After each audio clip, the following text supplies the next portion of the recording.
साथियों, हम आज बात करेंगे are you making your organisation stronger और वीकर। यह एक बहुत बड़ा विषय है जिस पर बहुत सारे लोग बहुत सारे तरीके से बात करते हैं और आज यह भी देखने में आ रहा है कि बहुत सारे एम्प्लॉई ऑर्गेनाइजेशन को स्ट्रॉन्ग बनाने में लगे हुए हैं, वहीं बहुत सारे एम्प्लॉई जाने या अनजाने ऑर्गेनाइजेशन को वीक भी बना रहे हैं। इसके लिए बहुत सारे कारण हो सकते हैं, लेकिन प्रमुखतया 3 कारण हैं। Number 1, performance. जहां परफॉर्मेंस मेजर होती है, यदि परफॉर्मेंस ठीक से मेजर हो रही है तो आप वहां जो फार एक्सीड एक्सपेक्टेशन वाले हैं उनको आगे बढ़ाइए और जो फार बिलो एक्सपेक्टेशन वाले हैं उनको ऑर्गेनाइजेशन से बाहर कर सकते हैं। एक तो परफॉर्मेंस मेजर करने का तरीका ये है। दूसरा तरीका ये है कि यदि परफॉर्मेंस मेजरमेंट में ही बायस्डनेस आ गई है तो जो लोग बायस्ड हो जाते हैं वो ऑर्गेनाइजेशन को वीक करते हैं और जो ठीक से काम करते हैं वो ऑर्गेनाइजेशन को स्ट्रांग बनाते हैं। तो इंडिविजुअल की परफॉर्मेंस को मेजर करना और उसे और बेहतर बनाना ऑर्गेनाइजेशन को स्ट्रांग करने का तरीका है। और जो इस प्रोसेस को परफॉर्मेंस मैनेजमेंट सिस्टम को वीक करते हैं वो धीरे धीरे ऑर्गेनाइजेशन को वीक करते हैं, क्योंकि जो टैलेंट है वो पीछे रह जाता है और जो नेपोटिज्म वाले लोग हैं या और जिनको अदर भाषा में कुछ और कहा जाता है वो लोग आगे आ जाते हैं। दूसरी जो परफॉर्मेंस में एक बहुत बड़ी प्रॉब्लम है, यदि परफॉर्मेंस ठीक से मेजर नहीं हो तो अच्छे लोग छोड़कर चले जाते हैं, तो धीरे धीरे टैलेंट बाहर हो जाता है और ऑर्गेनाइजेशन में मीडियोकर या बिलो एवरेज लोग आगे बढ़ने लगते हैं। टीम बिल्डिंग के नाम पर या लॉयल्टी के नाम पर ये ऑर्गेनाइजेशन को वीक बना देते हैं। दूसरा जो प्रमुख मुद्दा है वह है पोटेंशियल का। बहुत सारे लोगों का पोटेंशियल ठीक से मेजर नहीं होता, उनको अपॉर्चुनिटी नहीं मिलती, ना तो ऑन द जॉब कोई अपॉर्चुनिटी मिलती है ना ऑफ द जॉब कोई अपॉर्चुनिटी मिलती है, ना उनको कोई अपना टैलेंट डेवलप करने के लिए कोई ट्रेनिंग में या किसी और एक्टिविटी में कहीं बाहर भेजा जाता है, या किप प्रोग्राम है, नॉलेज इंटीग्रेटेड प्रोग्राम्स जो ऑर्गेनाइजेशन में होते हैं। जो बड़ी ऑर्गेनाइजेशन है वो इन सबको बहुत आराम से करती हैं। आज के टाइम में बैंकों में यह बात देखने में बहुत आ रही है कि लोग पोटेंशियल की ना तो परवाह कर रहे हैं ना परफॉर्मेंस को ठीक से मेजर कर रहे हैं, अपने केवल टारगेट को या इंडिविजुअल अपनी अप्रोच को आगे बढ़ाने में लगे हुए हैं। तो जहां इंडिविजुअलिस्टिक अप्रोच काम करती है वहां ऑर्गेनाइजेशन लंबे समय में धीरे धीरे वीक बन जाती है। और जहां लोग ठीक से काम करते हैं, अपनी इन ऑर्गेनाइजेशंस की नीड को या गोल को ठीक से कम्युनिकेट करते हैं, उनको टाइम से फीडबैक देते हैं, क्वार्टरली या हाफ ईयरली मेज़र करते हैं और वहीं पोटेंशियल को भी ग्रो करने का मौका देते हैं, उनको अपॉर्चुनिटी देते हैं ताकि वो अपने हिसाब से ग्रो हो सके।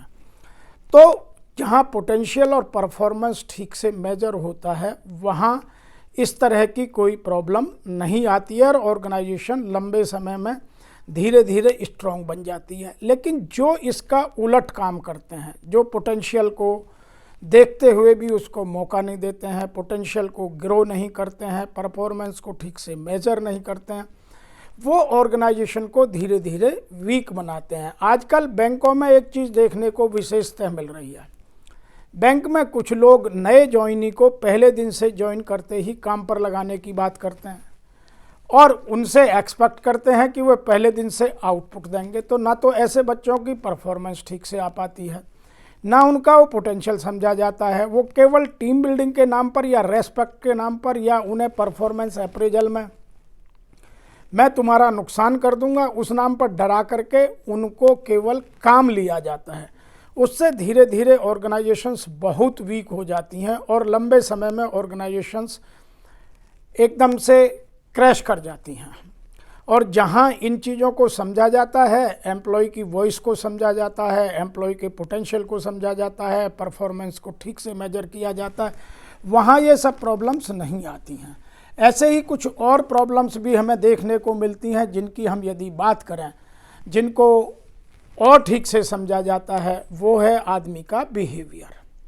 तो जो आपका बिहेवियर है, बिहेवियर में आपका वैल्यू सिस्टम, आपके बिलीव, आपका एथिक्स, ये सब उसका हिस्सा है जो ऑर्गेनाइजेशन में कल्चर बिल्ड करते हैं। अब आज की डेट में कल्चर में बहुत सारे बायस्डनेस आ गए हैं। कल्चर में सबसे बड़ा एक टेन्योर का बायस्ड आ गया है। कुछ लोग यदि पब्लिक सेक्टर में देखें तो वो टेन्योर को बहुत महत्व देते हैं कि भाई इतने साल के बाद ही प्रमोशन होगा, जबकि यदि किसी में टैलेंट है, परफॉर्मेंस अच्छी है, तो उसको पहले भी प्रमोशन दिया जा सकता है। तो टेन्योर बायस्ड है। दूसरी है डेमोग्राफिक बायस्ड। तीसरी है एजुकेशन और एक्सपीरियंस्ड बायस्ड, कि जिसको एजुकेशन अच्छी है उसका एटीट्यूड चाहे नेगेटिव हो या पॉजिटिव हो वो बॉदर नहीं करता, लेकिन एजुकेशन अच्छी है तो अच्छा काम करता है। जबकि मैंने देखा है कि आईआईटी और आईआईएम के लड़कों का एटीट्यूड ख़राब होता है और वो ऑर्गेनाइजेशन को डुबा देते हैं। और कुछ जो मीडियोकर इंस्टीट्यूशंस से आते हैं वो ऑर्गेनाइजेशंस में अपने पॉजिटिव एटीट्यूड, अपनी बिहेवियर, अपनी हार्ड वर्किंग, अपनी स्मार्ट वर्किंग से ऑर्गेनाइजेशन को बड़ा बना देते हैं। नंबर 4 पर आता है आपका जो एजुकेशन का लेवल है, जो बिहेवियर के साथ जुड़ा हुआ है। बिहेवियर में एजुकेशन भी आती है, बिहेवियर में कल्चर भी आती है, बिहेवियर में वैल्यू भी आती है। तो उसका एक बायस्ड हो जाता है, लोग स्टैंपिंग कर देते हैं कि तुम तो है ही ऐसे। वो उसकी एक इंडिविजुअल एक्टिविटी नहीं मानते, वो उसके एक इंसिडेंट को पूरे जीवन के लिए उसके ऊपर ब्रांडिंग कर देते हैं। और नंबर 5 पर आती है पर्सनैलिटी बायस्डनेस, कि भैया तुम्हारी पर्सनैलिटी तो है ही ऐसी, वीक पर्सनैलिटी है, या किसी आपका पोटेंशियल असेसमेंट में कहीं गलती से कुछ असेस हो गया तो लोग उसकी स्टैंपिंग कर देते हैं।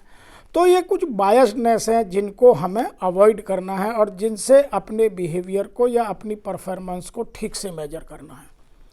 मुझे जो जितना टाइम दिया गया, मैं उम्मीद करता हूँ कि उतने टाइम में मैंने अपनी बात की है। आपको यह बात समझ भी आई होगी कि किसी भी ऑर्गेनाइजेशन को स्ट्रॉन्ग या वीक बनाने में 3 फैक्टर प्रमुखतया काम आते हैं। नंबर 1 है परफॉर्मेंस, कि परफॉर्मेंस ठीक से मेजर हो, परफॉर्मेंस मैनेजमेंट के तरीके बिल्कुल अच्छे हों, उनमें कहीं कोई बायस्डनेस नहीं हो, उनमें कहीं कोई लूपहोल्स ना हो, नहीं तो लॉन्गर टाइम में ऑर्गेनाइजेशन वीक हो जाती है। और जहाँ ठीक से होता है वहाँ स्ट्रांग हो जाती है। नंबर 2 है पोटेंशियल को समझें कि एम्प्लॉय में कितना पोटेंशियल है, हम किसको उसका महत्व दे रहे हैं, उसको कैसे ठीक कर रहे हैं, वहाँ तक हम उस बात को ले जाएं। और नंबर 3 पर बिहेवियर, वैल्यू सिस्टम या कल्चर, या जिसको बिलीफ कहें या ऑर्गेनाइजेशनल वैल्यू सिस्टम कहें, ऑर्गेनाइजेशन की पॉलिसी कहें, वो सब 3 चीज़ें बहुत बड़ा रोल प्ले करती हैं। इसीलिए आप अपनी अपनी ऑर्गेनाइजेशंस में इन चीज़ों को चेक कीजिए और इन चीज़ों को इन प्लेस कीजिए। उनको यदि आपको ठीक करना है, उनको और स्ट्रॉन्ग बनाना है, उनके लिए बाहर से कंसल्टेंट से मदद लीजिए, उन एरियाज़ को स्ट्रॉन्ग कीजिए ताकि आने वाले समय में आपके यहाँ टैलेंट में कमी ना हो और टैलेंट की वजह से ऑर्गेनाइजेशन सफ़र ना कर जाए। आज की इस मेरी टॉक में इतना ही, फिर आपसे शीघ्र मिलेंगे। जब कभी आप बुलाएंगे, तब तक के लिए आप सबको मेरी ओर से